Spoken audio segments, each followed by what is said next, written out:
President Cyril Ramaphosa set to host his Austrian counterpart in Alexander van der Bellen in order to deepen economic and trade relations between these two countries. Watching developments for us there is SABC News reporter Khayelihle Khumalo, who joins us now from the country's capital. And Khayelihle, the red carpet has been rolled out, the stage metaphorically and perhaps more literally set. What can we expect? Well, certainly, quite a very momentous time for Vienna and Pretoria.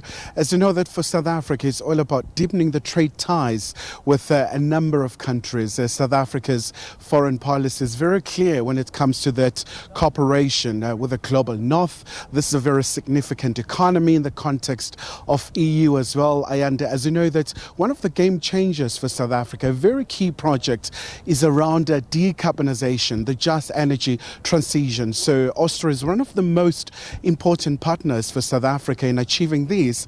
But of course, the two leaders as well will have an opportunity to delve into the key global issues. As you know, that the Middle East recently just achieved that very fragile ceasefire between Iran and Israel as well. And we saw recently the Austrian Foreign Affairs Minister as well was in Palestine, in Ramallah, where they were talking about the issue of the two-state solution. As you know, that the issue of Palestine is very close to South Africa's foreign policy.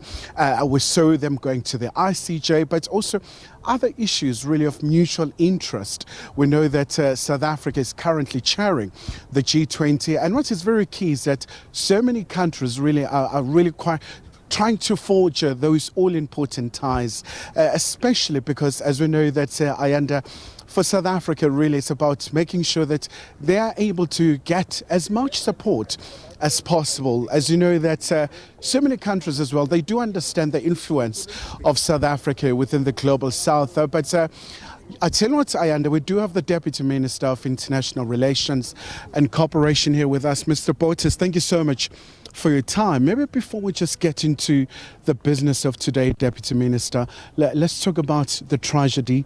The country's in mourning. We saw the passing of the former Deputy Minister, or in fact Deputy President. Your impression so far? Well, if one sentence could characterize the importance of former Deputy President Ramaphosa to the South African people and to our young democracy, is that really was the antithesis to state capture. If there's one person that could be attributed to the fact that it was exposed at its very early stages, it would have been in the form of the Deputy President Didi Mapuza. So I think as a current generation, it's worth taking note that it pays to be dedicated, it pays to be steadfast in principle, and it pays in politics to have a backbone. So Deputy President Didi Mapuza would be fondly remembered as a person with a backbone and a champion. Deputy Minister, let's get back to the business of today. South Africa, Austria, you've been to Vienna quite a number of times. We know of very cordial bilateral relations, so many areas when it comes to vocational training, higher education, renewable energy, so quite a number of areas of cooperation. Let's look at the significance of today. Well, Kaya, this is the first in the you would recall that our bilateral cooperation is anchored by the structured bilateral consultations, of which the fourth joint session was successfully convened exactly 1 year in Vienna. The high-level visit of President van der Bellen seems to endorse the very nature of South Africa's willingness by President Ramaphosa to deepen relations with the industrialized economies. You would recall that as a result of those bilateral dialogues, President van der Bellen today will sign a MOU on vocational technical training on workplace exposure, focusing especially on young people. And this is important for us given the fact that Austria's unemployment stands at 6.8%. So they are a champion in Europe in relation to joblessness, how to resolve the question and pitfall of youth unemployment, which is very stubborn in South Africa. And this MOU speaks to our domestic priorities. So this is the relationship between our foreign policy and our domestic imperatives.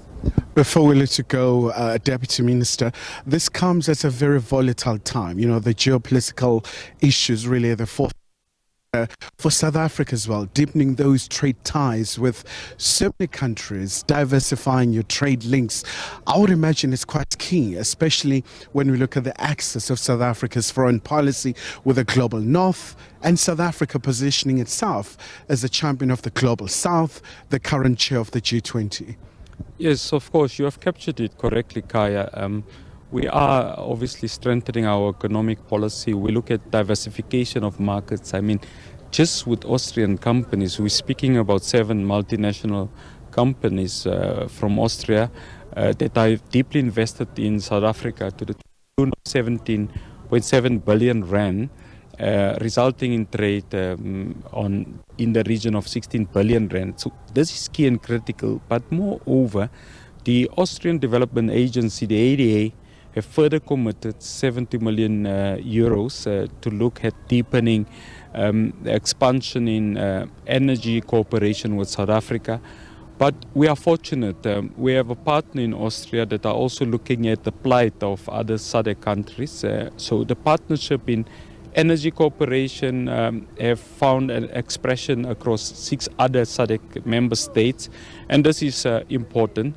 I want to obviously conclude, Kaya, by indicating that the discussions today will also reflect on the ambition of Austria to become a member of the UNSC for the term 2027-2028. So there will be cogent discussions, given the central role that Austria are playing as the host country in Vienna of the International Atomic Energy Agency. And the debates on the nuclear proliferation treaty, it's paramount in terms of us anchoring and continuing to champion our commitments to the Bellen treaty.